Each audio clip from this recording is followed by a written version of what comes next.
The AT-8 is a tier 6 British tank, and is driven by the degenerates who decided not to grind 44k in the Churchill one, and instead just get a moving wall with an upgraded gun. The AT-8 is a bit of a downgrade from the AT-2, because it has the same armor, a bigger hatch and a lower profile, which makes it easier to hit the turret hatch. In return, you get a much better gun, with great penetration, rate of fire, and accuracy.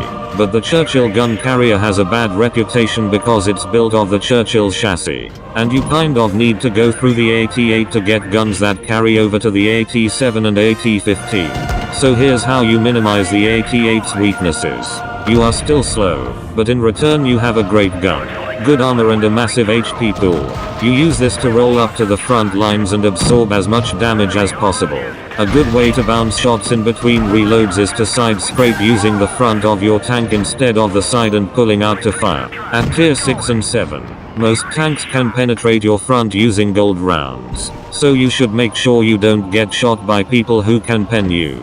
An important rule for using the AT-8 is to keep your distance. Everyone can penetrate your commander's hatch, which sticks out like a tumor. You can do the wiggle of death to try to avoid it, but if they are within 50 meters, your best chance at survival is to outperform them and use your gun to take away all of their HP. Sniping is a viable option in the AT-8 due to your improved gun and low profile. It's a good idea to position yourself a good distance away from the fighting, so that if you get spotted, the enemy shells will lose penetration and bounce. Remember, armor-piercing shells lose penetration over distance, so those that can pen you may find it difficult to pierce your armor from long range. If you get surrounded, reverse into a wall and get your gun in front of them, then pump out as many shots as possible.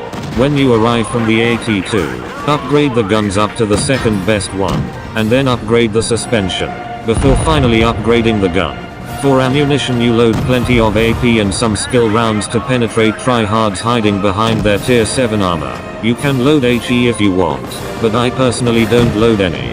For equipment you load a rammer, a camo net, a gun laying drive, improved armor, improved engine, a toolbox and whatever the fuck you want. This is the best way to build a wall. Go out there, and colonize the non-Churchill gun carrier normies.